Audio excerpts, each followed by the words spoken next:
சற்று முன் வெளியான முக்கிய அறிவிப்பு. ஆதார் அட்டை உள்ளவர்களுக்கு பார்த்தீங்கன்னா மிக முக்கியமான ஒரு அறிவிப்பு வெளியாயிருக்கு. இப்போ ப்ளூ ஆதார் கார்டு, நீல நிற ஆதார் அட்டை அப்படின்னு சொல்லி ஒன்று கொண்டு வந்திருக்காங்க. இது யாருக்கெல்லாம் பயன்பட போகுது, எதற்காக இந்த நீல நிற ஆதார் அட்டை, இதை எப்படி நம்ம பெறணும் வீட்டில் இருந்தே, இந்த நீல நிற ஆதார் அட்டையினால நமக்கு என்ன யூசஸ்லாம் இருக்க போகுது அப்படின்னு தெரிஞ்சுக்கிறதுக்கு முன்னாடி இப்போதான் ஃபர்ஸ்ட் டைம் நம்ம சேனலை பார்க்குறீங்க அப்படின்னா மறக்காமல் ஒரு லைக் பட்டனை தட்டி விட்டுருங்க. ஆல்ரெடி பார்த்துட்டு இருக்க வியூவர்ஸாக இருந்தீங்கன்னா மறக்காமல் கமெண்ட் பாக்ஸில் ஹாய்ன்னு சொல்லிட்டு போங்க.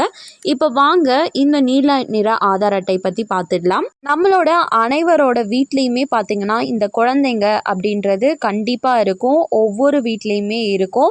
நம்ம ஒரு ரேஷன் அட்டை எடுக்கணும் அப்படின்னாலும் சரி, இல்லைனா நம்ம குழந்தைங்க பேரில் சேவிங்ஸ் ஏதாச்சும் போடணுன்னாலும் மஸ்ட்டாக அவங்க கேட்குறது ஒன்றே ஒன்று தான், ஆதார் கார்டு வேணும். இது வந்து பார்த்திங்கன்னா நிறைய பேர் எப்படி எடுக்கிறது அப்படின்னு சொல்லி தெரியாமல் ரொம்பவே திணறிட்டு இருக்கீங்க. இவங்களுக்காக பார்த்தீங்கன்னா இப்போ ப்ளூ ஆதார் கார்டு அப்படின்னு சொல்லி வெளியிட்டிருக்காங்க. இந்த ப்ளூ ஆதார் கார்டுன்னு சொல்கிறேன், இது வந்து அனைத்திற்குமே பயன்பட போகுது. எல்லா இடத்துலையுமே உங்களால் யூஸ் பண்ண முடியும். எப்படின்னு சொல்லி பார்க்கலாம். இன்கேஸ் உங்கள் வீட்டில் குழந்தை இல்லை அப்படின்னாலும் உங்களோட ஃபேமிலியில் யாருக்காச்சும் குழந்தைங்க இருக்கும், அவங்களுக்கும் இந்த இன்ஃபர்மேஷனை ஷேர் பண்ணிடுங்க. ஃப்யூச்சரில் பார்த்தீங்கன்னா உங்களுக்கே கூட யூஸ் ஆகலாம். இந்த நீல நிற ஆதார் கார்டு வந்து பார்த்தீங்கன்னா 5 வயது இல்லைனா அதை விட குறைஞ்ச குழந்தைங்களுக்கு தான் யூஸ் ஆக போகுது. இந்த நீல நிற ஆதார் கார்டை வந்து பால ஆதார் கார்டு அப்படின்னு சொல்லுவாங்க. இது 5 வயது இல்லைனா அதற்கும் குறைவான குழந்தைகள் வந்து பயன்படுத்த முடியும். இந்த ஆதார் கார்டை எடுக்கிறதுக்கு பார்த்தீங்கன்னா நமக்கு நார்மலாக ஒரு ஆதார் கார்டு எடுக்கணும் அப்படின்னா பயோமெட்ரிக் ஃபிங்கர் பிரிண்ட் வந்து கேட்பாங்க, கைரேகை ப்ளஸ் கருவிழி ஸ்கேன் வந்து பண்ணப்படும். ஆனால் இதில் ரெண்டுமே வந்து தேவைப்படாது. ஏன்னா குழந்தைங்கக்கிட்ட இருந்து இந்த ரெண்டுமே எடுக்கிறதுன்றது சாத்தியமான ஒன்று கிடையாது, ரொம்பவே கஷ்டம். ஸோ இதுக்காக தான் பார்த்தீங்கன்னா அவங்களோட பெற்றோர் இல்லைனா பாதுகாவலரோட யூஐடின்னு சொல்லப்படுற அந்த 12 டிஜிட் நம்பர், அவங்களோட முக புகைப்படத்தை பேஸ் பண்ணி தான் இந்த குழந்தைங்களுக்கு அந்த யூஐடி நம்பரும் ஆதார் கார்டு, நீல நிற ஆதார் கார்டும் கொடுக்கப்படுது. 5 வயசு முடிஞ்ச பின்னாடி பார்த்தீங்கன்னா எப்பவும் போல நார்மலான ஆதார் கார்டு வந்து வாங்கிக்கலாம், சேம் யூஐடி நம்பரோட.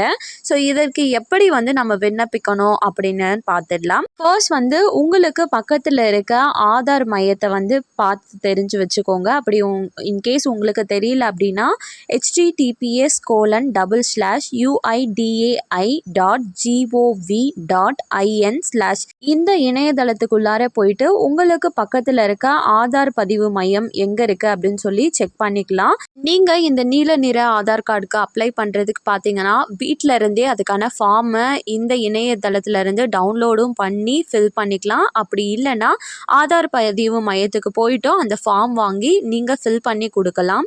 அந்த ஃபார்ம் ஃபில் பண்ணுறதுக்கு என்னென்ன தகவல் தேவைப்படணும் அப்படின்னா அந்த குழந்தை பிறந்ததுக்கான அடையாள சான்று, அப்புறம் மக்கள் தொகை தகவல் மற்றும் அவர்களின் பெற்றோர் அல்லது பாதுகாவலரில் ஒருவர் யூஐடி உடன் இணைக்கப்பட்ட முக புகைப்படம் ஆகியவற்றை கொடுக்கலாம். ஸோ இது எல்லாமே ஒரு ஜெராக்ஸும் வச்சுக்கோங்க. இதை எடுத்துகிட்டு போயிட்டு நீங்கள் ஆதார் சென்டரில் கொடுத்தீங்க அப்படின்னா உங்களுக்கு நீல நிற ஆதார் கார்டு வந்து கிடச்சிரும். ஈஸியாக நார்மலாக ஆதார் அட்டை வர மாதிரி இதுவுமே வந்துடும். ஸோ இந்த இன்ஃபர்மேஷன் நிறைய பேருக்கு கண்டிப்பாக பயனுள்ளதாக இருக்கும்னு சொல்லி நம்புகிறேன். மேலும் இது போன்ற கவர்மெண்ட் அறிவிக்கிற அனைத்து உண்மை அப்டேட்களையும் உடனுக்குடனே தெரிஞ்சுக்க மறக்காமல் நம்ம சேனலை சப்ஸ்கிரைப் பண்ணிக்கோங்க. அப்படியே இந்த வீடியோ பிடிச்சிருந்தா மறக்காமல் ஒரு லைக் பட்டனையும் தட்டி விட்டுருங்க. தேங்க்யூ ஃபார் வாட்சிங்.